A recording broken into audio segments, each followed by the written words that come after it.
और अब जो चल रहा है ये संधि काल है,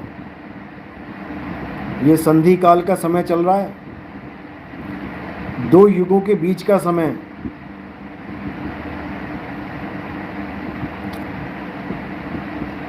अब युग पलटेगा, और जब युग पलटता है तो बहुत बड़ी तबाही होती है।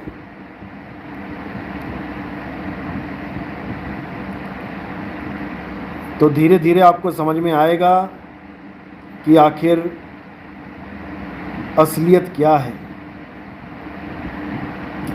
क्योंकि तुम्हें भरमाने वाले बहुत बैठे हैं, बहुत बैठे हैं। कोई तुम्हें कहेगा राम राम जपो, कोई कहेगा श्याम श्याम जपो। अच्छा जी, जब राम जी पैदा नहीं हुए थे त्रेता में, तब कौन से राम की बात होती थी?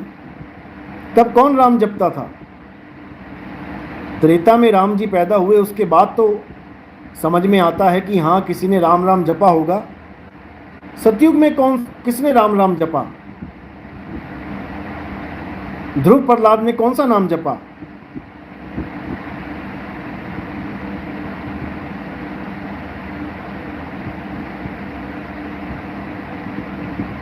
किसी को समझ में नहीं आने वाला।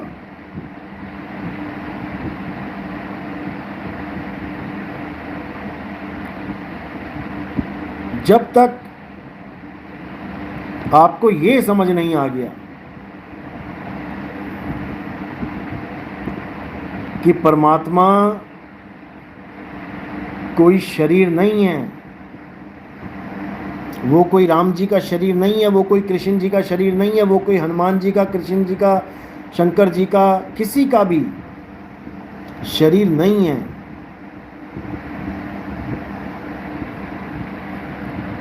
उसका नाम ही परम आत्मा है, शरीर का तो जिक्र ही तक नहीं है। परम आत्मा। और हम सब क्या हैं? जीवात्मा। अब इसी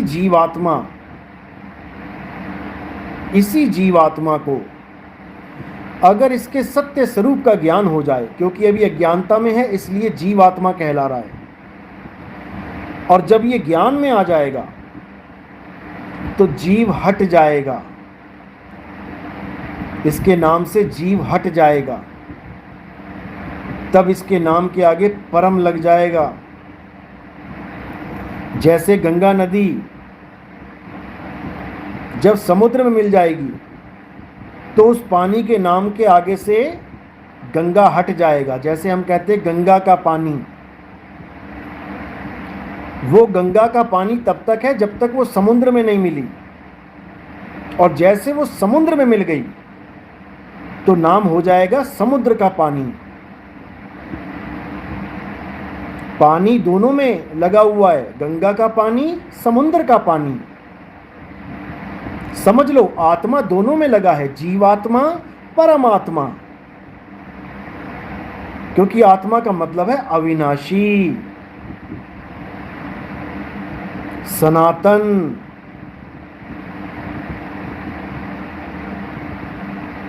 अचल। समझो, जिसका नाश नहीं होता।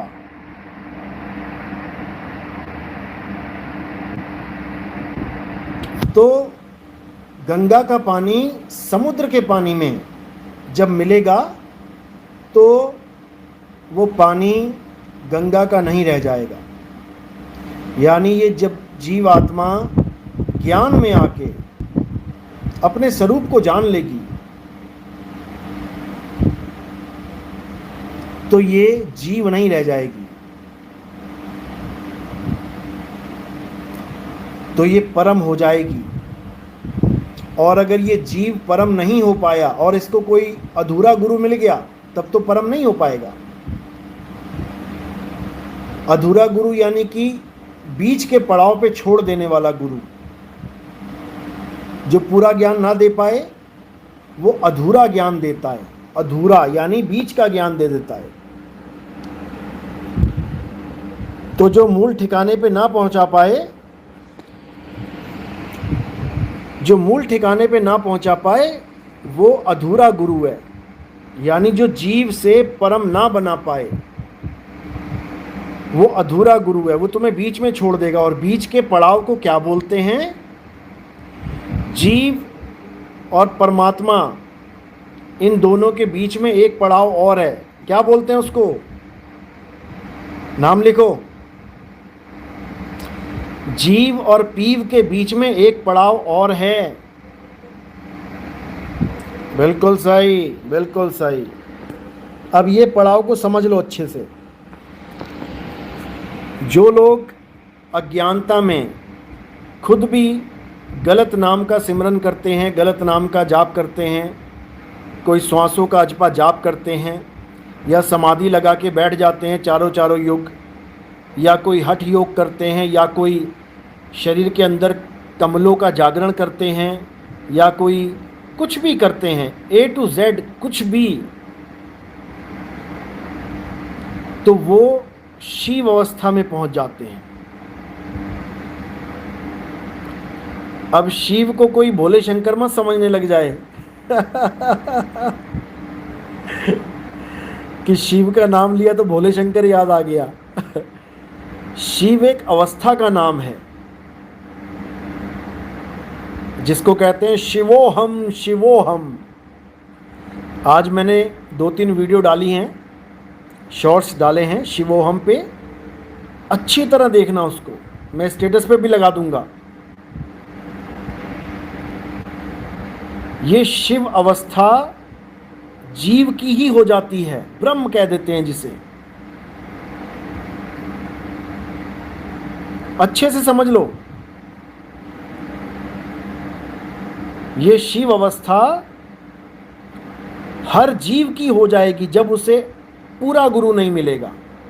अधूरा गुरु मिल गया तो वो ब्रह्म तक पहुंच ही जाएगा। जितने ऋषि मुनि हैं, जितने भी मंत्र जाप करने वाले हैं, ये सब लोगों ने ब्रह्म अवस्था को प्राप्त किया और क्या बोला? अहम ब्रह्मस्मि, मैं ही ब्रह्म हूं, मैं ही भोले शंकर हूं नहीं बोला मैं ही ब्रह्म हूं, यानी मैं ही शिव हूं। शिवोहम शिवोहम, जीव ही शिव हो गया, पूरा गुरु नहीं मिला इसलिए। अब शिव दोबारा से जीव होगा, 100% होगा, क्योंकि तुम देख लो, कोई भी पुराण उठा के देख लो, शिव का मतलब है निराकार। शिव का मतलब भोले शंकर भोले बाबा नहीं है, शिव का मतलब है ब्रह्म, निराकार, निर्गुण। अब आप कोई भी ग्रंथ उठा लो, आप श्रीमद् देवी भागवत पुराण उठा लो, जिसमें दुर्गा जी का पूरा वृतांत है। वहां भी ये लिखा है कि हे पुत्र, ब्रह्मा को बताया जा रहा है कि मैं ही ब्रह्म स्वरूपिणी हूं कि मैं ही ब्रह्म हूं। अब जितने भी लोग ये काल को ब्रह्म मान के बैठे हैं, अब वो क्या बोलेंगे यहां पे कि दुर्गा भी काल है, दुर्गा भी काल निरंजन है, क्योंकि वहां पे वो कह रही है मैं ब्रह्म स्वरूपिणी हूं, यानी मैं ही शिव हूं।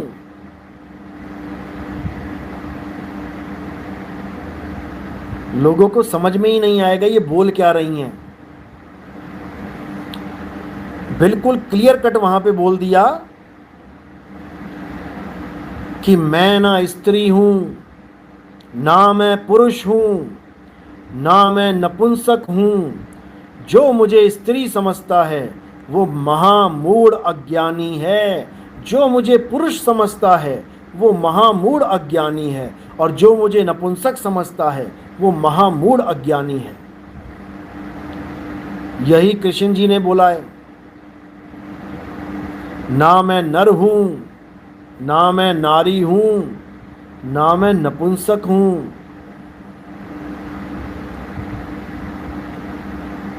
ये तीनों ही मैं नहीं हूं, क्योंकि मैं शरीर नहीं हूं। जो मुझे शरीर मान के पूजता है वो वास्तव में मुझे जानता ही नहीं। और ये जितने भी पीले बाबा हैं, ततैया बोलता हूं इसीलिए, ततैया पीली होती है ना, दिखने में लगती है कि मधुमक्खी की बहन है। कोई इसका पीछा करता हुआ जाए, सोचे कि जैसे मधुमक्खी है वैसी ये भी है दिखने में, उसका पीछा करता जाए और सोचे कि मुझे खूब सारा शहद मिलेगा।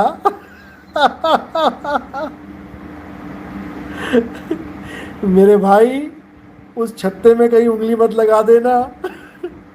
डंकी डंक मिलेगा और कुछ नहीं मिलेगा, मुंह सुजा दिया जाएगा। तो इन लोगों का ये हाल है। अब हमारे सत्संग सुन सुन के इनको अकल आने लग गई है। अब ये बोलने लग गए हैं, विजय सोलंकी काटती बहुत तेज है गुरुजी। सही बात है, जब काट लेती है तो बंदा एक एक मिनट के लिए तो हिल जाता है कि बाप रे बाप ये क्या हो गया। तो अब क्या करना है, अब इन लोग ने क्या कर दिया है, ये लोग हमारे सत्संग सुन सुन के घोट घोट के पी रहे हैं। अब घोट घोट के और अब हमारी नकल मारनी शुरू कर दी इन्होंने, क्योंकि ये होता ही आया है। मैंने पहले भी कहा था, जहां कृष्ण होगा वहां पौंड्रक भी आ ही जाएगा अपने आप। तो अब ये भी बोलने लग गए कि तू नारी नहीं है, तू पुरुष नहीं है, अरे कोई भगवान नहीं है तेरे सिवा, तू ही भगवान है। अरे बताओ, अगर तू ही भगवान है तो फिर तुम क्या राधे राधे जपवा रहे हो? अगर तू ही भगवान है भाई, बोलना आसान है, सुन के किसी की बात बोल दी, कितना समय लगता है, लेकिन साबित करने में जन्म लग जाएगा। तू ही भगवान है, तू ही ये है, तू ही वो है। बताओ, अरे वही भगवान है तो तू उसका नाम क्यों जपवा रहा है किसी और को? हद कर दी। अगर वही बंदा भगवान है तो वो किसी और का नाम क्यों जपे? वो खुद आत्मा होके किसी पत्थर की मूर्ति की पूजा क्यों करे, जो डोले ना बोले ना खाए ना पिए? हद कर दी इन लोगों ने, हद कर दी। तो भाई नकल मार के पंथ नहीं चलते, नकल मारने वालों को सजा होती है। नहीं तो बोर्ड एग्जामिनेशन में पूछ लेना किसी बच्चे से जिसने नकल मारी थी और पकड़ा गया, कैरियर चौपट हो जाता है, जेल हो जाती है। यूपी में तो जेल हो जाती थी। रंधावा राठौर, आप हिंदू हो या मुस्लिम? कबीर तो मुस्लिम था। अच्छा जी। नहीं भाई, ऐसा नहीं है, आपको गलत इंफॉर्मेशन मिली है। कबीर साहब असल में ना हिंदू थे ना मुस्लिम थे। उनका दोहा बहुत प्रचलित है, हिंदू कहो तो हूं नहीं और मुसलमान भी नहीं, पांच तत्व का पूतरा गैबी खेले माही। ना वो हिंदू थे और ना वो मुसलमान थे, वो एक आत्म तत्व थे। आत्म तत्व। आत्मा ना हिंदू है ना मुसलमान है। शरीरों को तुम हिंदू मुसलमान बना सकते हो, तुम मूछे कटवा लो, दाढ़ी रख लो, मुसलमान लगने लग जाओगे। तुम बुर्का पहन लो, मुसलमान लगने लग जाओगे। तुम जनेऊ पहन लो, हिंदू लगने लग जाओगे। तुम टीका लगा लो, पीछे चोटी रख लो, पंडित लगने लग जाओगे। तो शरीर को तो हिंदू मुसलमान बनाया जा सकता है, लेकिन आत्मा हिंदू मुसलमान नहीं होती। आत्मा सनातन है, सनातन। SANATAN। और कबीर साहब सनातनी थे। नितिन दास सनातनी है, पक्का वाला सनातनी कच्चा वाला नहीं क्योंकि कच्चा सनातनी किसी की भी पूजा करने लग जाता है, किसी की भी। जहां से थोड़ा सा फायदा हुआ वही माथा टेक देगा, जहां थोड़ा सा लालच पूरा हुआ वही माथा टेक देगा। किसी ने भरमा दिया वहीं भरम जाएगा, किसी ने 4 पैसे दे दिए धर्म बदल लेगा। हम ऐसे सनातनी नहीं है भाई, हम वो सनातनी हैं जो धर्म की स्थापना करते हैं। धर्म की स्थापना कोई हिंदू मुस्लिम सिख ईसाई कर ही नहीं सकता, क्योंकि ना तो कोई हिंदू धर्म, ना ही कोई मुस्लिम धर्म, ना ही कोई सिख और ना ही कोई ईसाई धर्म ये शुरू से नहीं थे। शुरू से केवल एक धर्म था, है और रहेगा, और वो है सत्य सनातन धर्म। हम सत्य सनातनी हैं, अच्छे से समझ लो। और सनातनी को हिंदू समझने की गलती मत कर देना, बिल्कुल भी, गलती से भी। हिंदू वो है जो हिंदू देवी देवताओं की पूजा करता है। और गीता पढ़ो, गीता तक में मना किया गया है, 7वां अध्याय 23वां श्लोक। हे अर्जुन, जो अपने मनमतिया के कारण देवी देवताओं की पूजा करते हैं वो अल्प बुद्धि हैं, अल्प बुद्धि। अध्याय 7 23वां श्लोक घोट के पी जाओ। देवताओं की पूजा करने वाले अल्प बुद्धि देवलोक को जाते हैं, पितरों की पूजा करने वाले पितरलोक को जाते हैं, भूत प्रेतों की पूजा करने वाले भूत लोक में जाते हैं। ये मुझ तक कभी नहीं पहुंच सकते। अच्छे से पढ़ो गीता, देखो क्या लिखा है। लेकिन किसी को समझ में नहीं आ रही, किसी को भी नहीं, क्योंकि उनके पास भेदी गुरु नहीं है, भेदी गुरु नहीं है।